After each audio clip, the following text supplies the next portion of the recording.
trying to think of how we want to start the X marathon. Elon Musk does not own this, despite it being X. That's a bad joke. You should start it in any way that's not that. You know what? I'm gonna start it with that. All right. Yeah. All right. Fuck it. Let's start the video.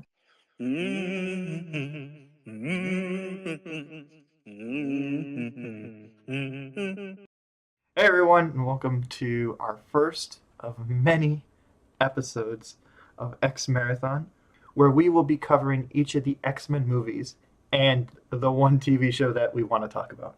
So that includes all the X-Men movies, the Wolverine movies, New Mutants, and Deadpool. All of this leading up to Deadpool and Wolverine, in which most to maybe many of these characters are going to be returning. Possibly. I have no idea. We know Dogpool will be in it. Yes, hell yeah, Dogpool's going to be in it. I also have seen one behind-the-scenes image of a particular character who is in this movie that will be returning, but I don't want to spoil who that is. It's not who you think it is. Yeah, but we're starting this all off with the movie that kicked it all off in 2000. Wait, I want to say 2000? 2000, yeah, Y2K. Yeah, 1 year before my birth. God, that makes me 2 years before mine. Jeez. I mean, pretty old. Well, wait, those movies are having their 25th anniversary next year. Jesus. So yes, we're going to be covering the first film, X-Men, just simply titled X-Men. Yeah, I'm just going to say, like, for a comic book movie made in the early 2000, it's still pretty fun. Like, I do enjoy this film. Like, I thought it would be like, oh man, this movie's incredibly dated. No, it holds up pretty well. No, yeah, it's pretty fun. Like, I think what makes the film work even today is the casting. Yeah. Like, they nailed a lot of it. Oh yeah, like, I mean, for me, the character that I go to and like, oh, they nailed that. Well, for the most part, nailed it pretty much on the head is Wolverine by Hugh Jackman. Yeah. I think they probably should have nailed it down a little bit more if they wanted to get it perfectly right, so he's a little bit shorter. Look, beggars can't be choosers, and I think Jackman is so iconic to the role. I know, yeah. It's like basically... Yeah. When I think of Wolverine, I think of Hugh Jackman, which is a weird thing to say as like a comic book fan, but like he's just the version of the character that I grew up with. Very ubiquitous. Exactly. And I think other than the height thing, he just portrays the character's like personality very well. Maybe you don't get that whole like Napoleon how do I say this? Napoleon complex with his character where he's like a short guy who has a big attitude. So he's just a really he's an imposing man with attitude, which makes him more threatening.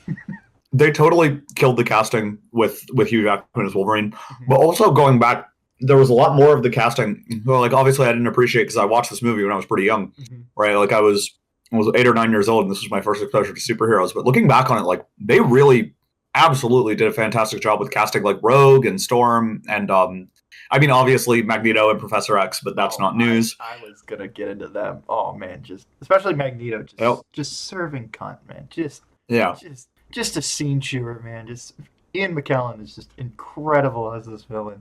Yes. Generational gay old man. Yep. Which is really funny because when I hear that like Magneto has kids, I always think like, no, like maybe adopted. Yeah, maybe. But like this version of Magneto just comes across more like maybe it's just because it's Ian McKellen. And I don't know. I love like some of his like flamboyant like turns and smiles and just mannerisms that he gives this character that makes him very he's imposing. Very showy, which I appreciate. Mm-hmm. You wanted to talk about casting as well. I'm curious why you bring up like Rogue and Storm particularly. I think it's just because I didn't realize this when I first watched the movie, but I kind of realized it when I was thinking more about the newer ones. But those castings for those characters were so like ubiquitous in my mind, especially Rogue, because it's really interesting because my primary exposure to Rogue, who is a character that I absolutely love, came from the original cartoon, which I watched with my mom growing up. So I saw like that whole thing, and that was kind of how I imagined Rogue. But for a live action version of Rogue, I basically don't think you could have done much better than the actress who they cast, whose name is escaping me. But Anna Paquin. Anna Paquin, yes, who just stellar as that character, and especially because she's playing that character in sort of a weird time because they're doing like a pseudo origin story like sort of area for Rogue, and that's always difficult to do, especially in the midst of a movie where most of the other characters are like post origin story, Mhm. right? Like we're not getting a lot of like Cyclops or Jean Grey like backstory. They're just kind of there. More on that later. Yeah. Look, we don't need to talk about them until X3. Um, Oh, at which point I there will just be loud, agonized screaming on my end. all right. Um, at any rate, it feels like a lot of the characters who are here to kind of appeal to people who watched either the cartoon or read the comics. Oh yeah. Right? It feels like a lot of these characters show up to be like iconic X-Men characters. There's kind of a blink and you miss it moment where Jubilee actually shows up. Yeah. Um, Yeah, yeah. uh, right, obviously she doesn't say anything, but if you watch that original show, you'll be like, oh shit, that's Jubilee. But it like doesn't matter. How like Um, Iceman and Pyro are kind of in this movie. They get more play in the next couple, but like they're I'm pretty sure they also recast Pyro. I don't think that's the same actor. yeah, there's a reason why. We could, if you want to touch this. Oh God, bad word. Oh, bad way to say that. Oh, well, this is now really awkward, but yeah, the reason why is because that kid was apparently one of Bryan Singer's. Okay, yep, that's all you had to say. Yeah, Yep, so maybe poor choice of words of what I said earlier, but that's why yep. it's not Pyro in the next one. Okay, By the way, at any can I rate, just say fuck Bryan Singer. I love these movies. yeah, fuck Fuck Bryan Bryan Singer. Singer.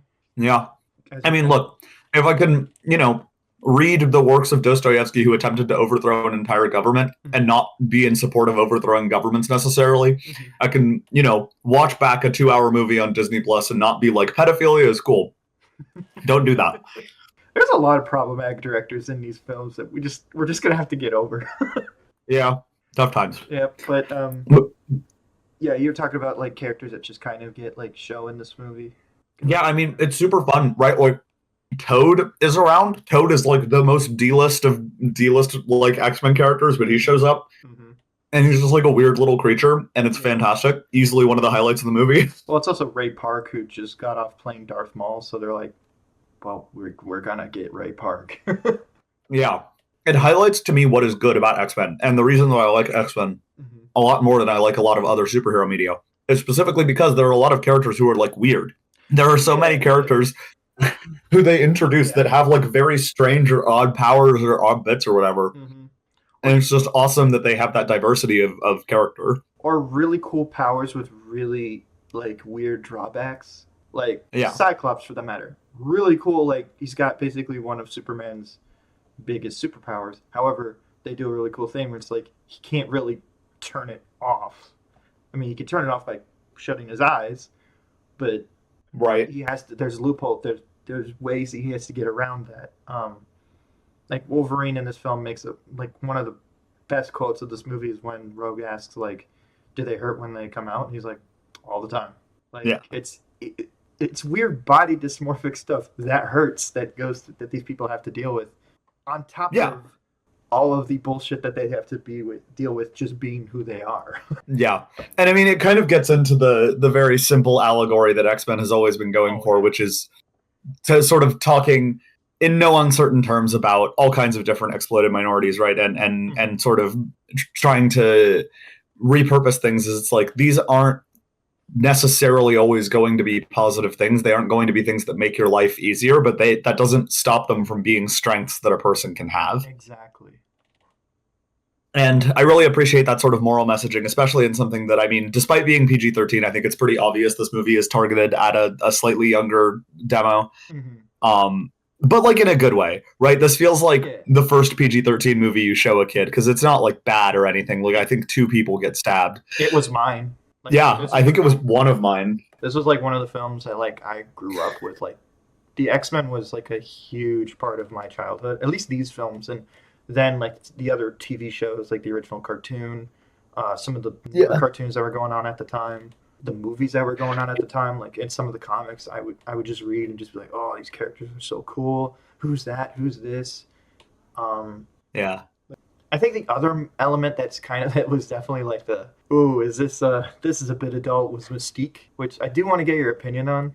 For me, I grew up on that design, so it's like that design doesn't really bother me. I mean, I love it for all the reasons that you think, but I do also love it for, it's a really cool makeup job. I gotta give major props to the actress for actually, putting in the effort to put on all that blue makeup and basically walk around naked. And like, you got to give a lot of Yeah. credit to an actress to do that. But I think that's the other really adult element in this movie that you do not see at all today. Yeah.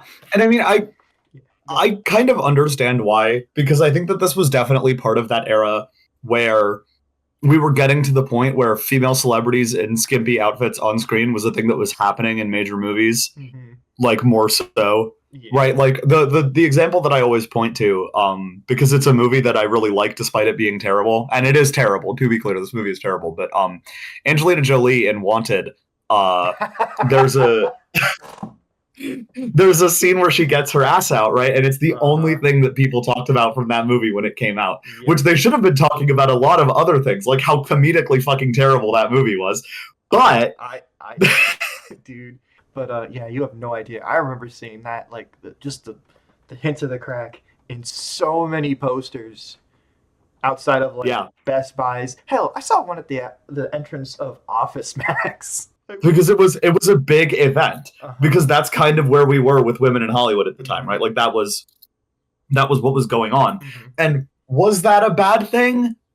Maybe a little. It was definitely a little gross, but it's kind of at this point inseparable from the era in which those things were produced, because I mean that was also sort of the time when just putting boobs and butts on everything was just how you sold stuff Mm-hmm. more so than it is today. I mean that's not true today, but I mean that was like the era of boobs in the thumbnail being like the thing, Mm-hmm. right? Like that was what people were doing, and so I'm not surprised whenever I see PG-13 movies of that era really kind of include that stuff, because it was what was sold at the time, Mm-hmm.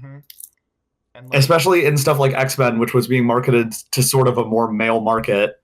God, I think I So do yeah. have like a little side story. It's like uh, one of the one of the first cons that I went to, I was with my mom, of all people, and there was a cosplayer dressed up as Mystique from the movie. It was the most awkward exchange I've ever had with a woman in my life because it's just like, can can I can I take can I take a picture with you? Because for me, I was like, I don't see any like bra lines or anything like that, so I'm just gonna be like very careful not to like be weird. But in Right. doing that, I'm just more weird. Oh my god. Dude, it was bad. It was a long time ago, man. It was funny though. I still remember that. I might even have the picture still. But yeah, no, That would, if you do, put it on screen right now. I will. I will. I'll see if I can find it. But I wish I could give credit to the actual like cosplayer though. I never got her like. Well, obviously I didn't get her number, but but I don't think I ever got like her Instagram. But you know, I'll still see. I'll still try to put the photo up. But back to the movie. Yeah, man. Like, I guess if we want to go back to casting real quick, we already mentioned Magneto. We got to talk about the other half of that coin. I really like Patrick Stewart's interpretation of Professor X. It's he was practically born to play this role.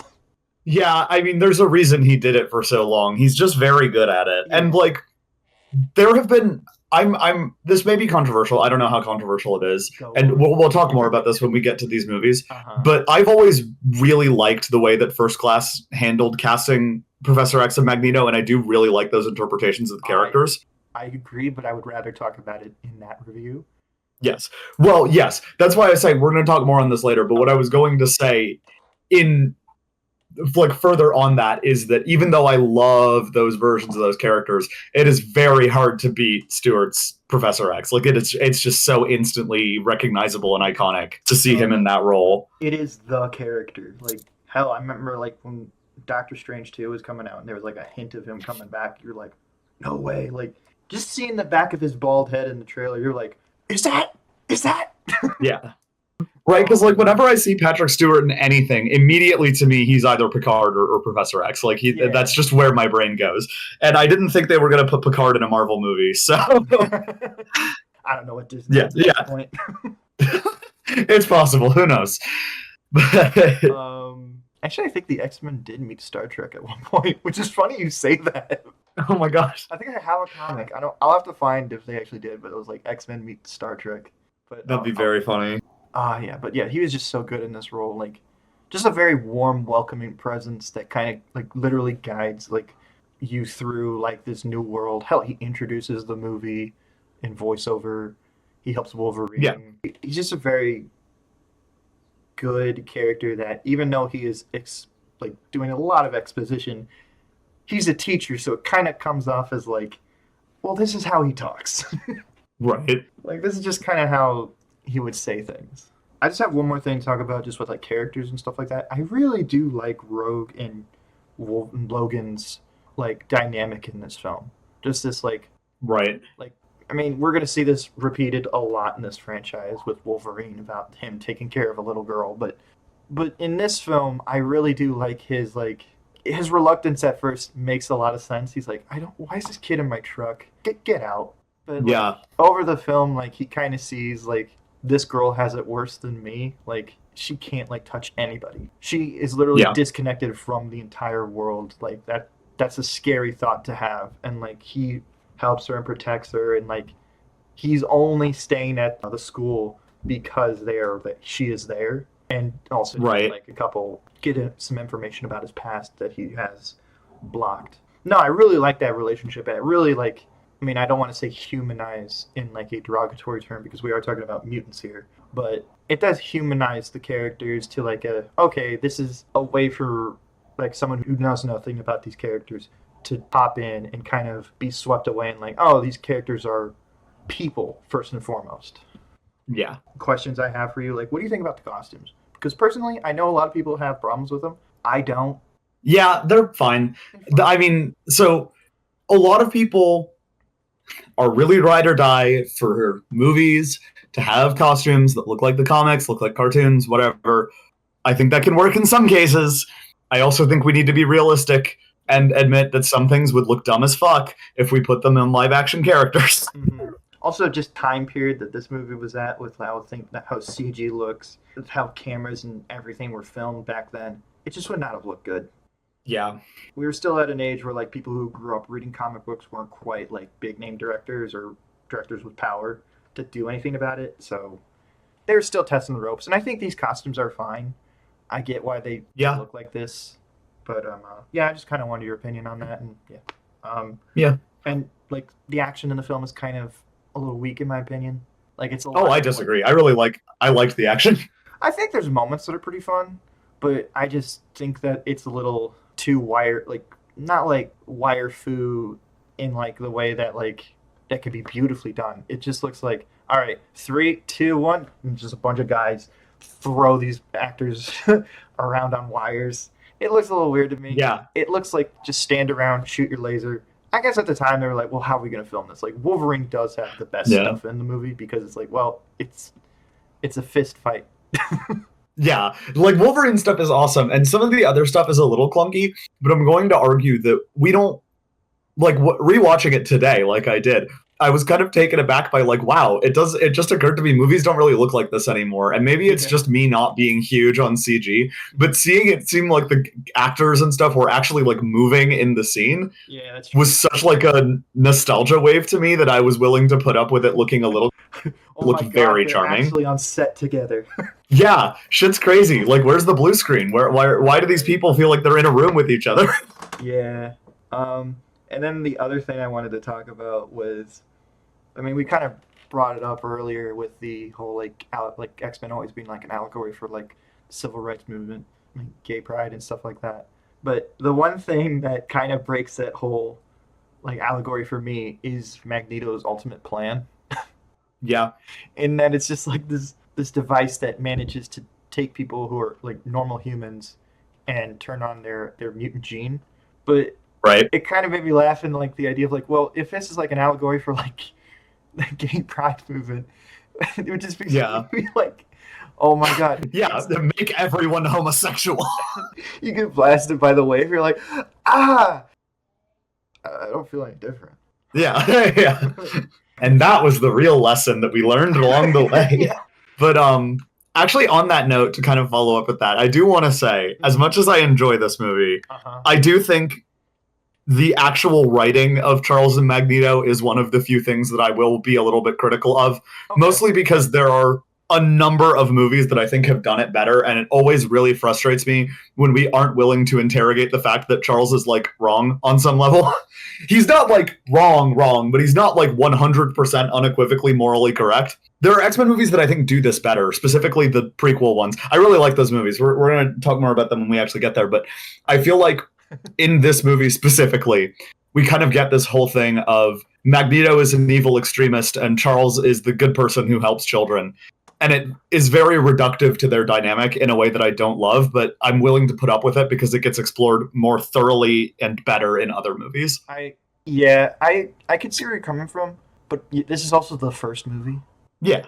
so it's just like we got a lot to to talk about here Yeah. and introduce, and to just have like a clear good guy and bad guy, but still have like the bad guy be like you understand where he's coming from. Hell, the movie opens up with him in Auschwitz. It sure does. I forgot that they put that in so early. Like just imagine like we were not born yet, but just imagine like the age we are now and being huge X-Men fans and going into this film and it opens up with Schindler's List pretty much. Yeah, with fucking Magneto's backstory just all there immediately. I mean, like, I respect it, and I did like that they put that in, but it really doesn't feel like they fully engage with that until X2, where it admittedly does come up more. True.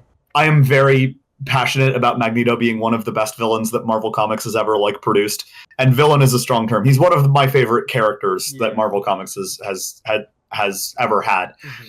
And so I feel the need to comment, like, I don't think he was handled super great in this movie, but like it accomplished a goal. Uh-huh. You know, like his presence does what it needs to. I can't be like, this is one of the best X-Men movies, or like really state my enjoyment without also bringing up that they don't really do as much as I would have wanted with Magneto. I agree. But okay. Yeah, those are just some points that I have against the film, or like for and against the film. I think one point that I do have about this film gets really more explored in a bad way in the second one. So, that's pretty much all I really have to say about this first X-Men film. Just like what a really fun film, and like this is what comic book films needed. Like we got Blade to kind of get people like, oh, comic book films can kind of be cool again. And then this film was just like, no, comic book films could be blockbusters. Yeah. And like I just gotta appreciate, like without this film, I don't think we would be where we are at today. No, 100% not. I think that this film, I would say, is the second most influential superhero movie to starting the MCU behind Raimi's like Spider-Man. True. Yeah. That's all I really got to say. Is there any other thoughts you want to point out before we wrap this review up for the first X-Men film? Fuck Bryan Singer. Yeah, fuck Bryan Singer. And I don't want to like give a whole lecture about why, but yeah, if you Google Bryan Singer allegations, you will basically get all of the information that you need to know about this topic. Yeah, and unfortunately, that guy, he will appear hopefully not in person throughout the C series of videos. Oh God, he's in the walls.